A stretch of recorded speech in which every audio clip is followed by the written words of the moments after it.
Merhaba, kanalıma hoş geldiniz. Bugün sizler için akşam yemeği tarif vereceğim. Malzeme listesini açıklama kısmında bulabilirsiniz.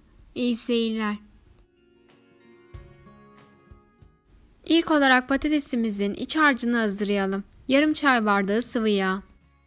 1 adet patatesimizi de kesip ocağımızda açıp rengi koyulaşıncaya kadar karıştıralım.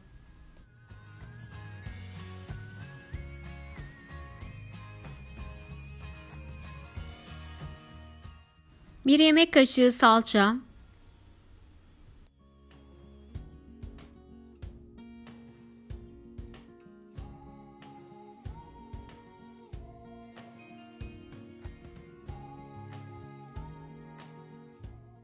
daha sonra kıyma,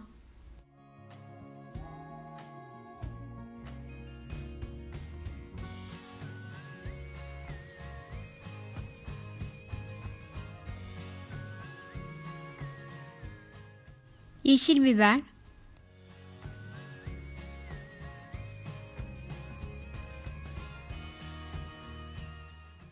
ve domates ekleyip karıştıralım.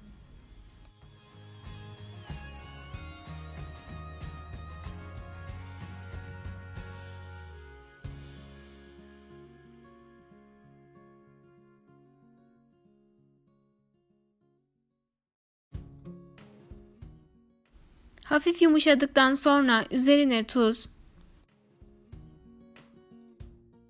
ve karabiber ekleyip 5 dakika daha karıştırıp ocağımızı kapatalım.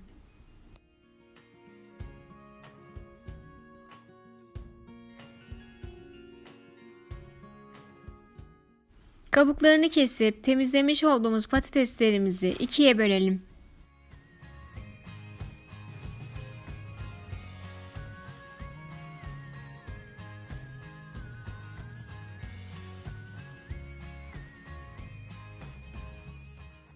Daha sonra kaşık ile içlerini açalım.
Arta kalan patateslerimizi de ziyan etmeyip iç harcımızın içine rendeleyelim.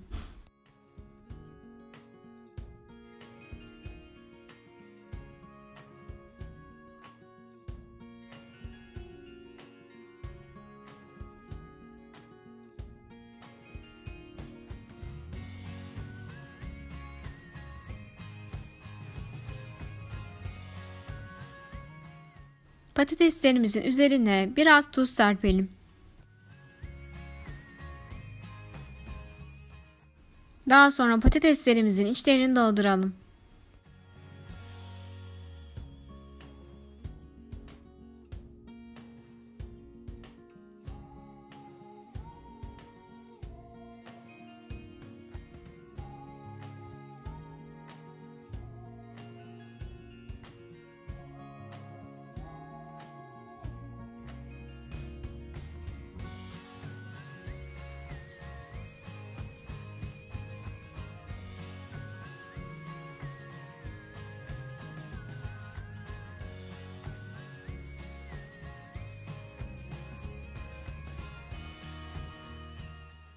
Daha sonra sosumuzu hazırlayalım. 1 yemek kaşığı salçamızın üzerine 3 çay bardağı su ekleyelim.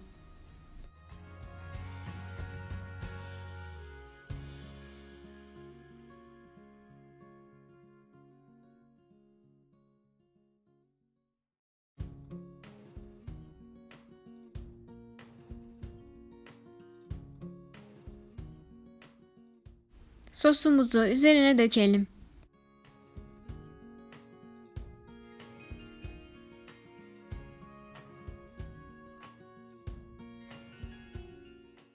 ...190 derecede patateslerimiz ve içi pişene kadar pişirelim. Yemeğimiz pişmesine doğru pilavımızı yapalım. 1 yemek kaşığı tereyağı ve yarım çay bardağı sıvı yağ. Yağımızı eritelim. Şehriyemizi döküp şehriyenin rengi koyulaşıncaya kadar karıştıralım.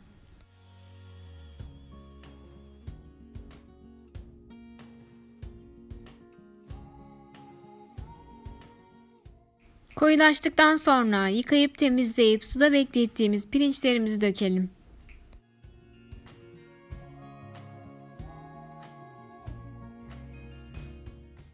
Üzerine tuz dökelim.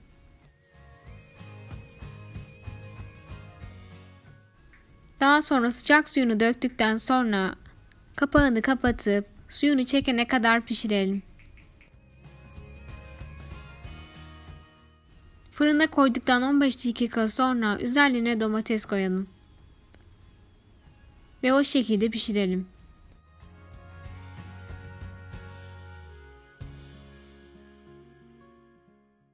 Yemeklerimiz piştikten sonra istediğimiz gibi servis yapalım.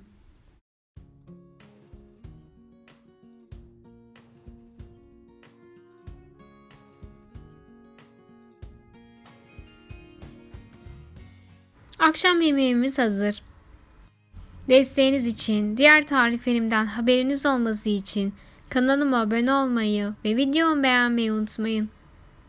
Deneyecek arkadaşlara şimdiden afiyet olsun.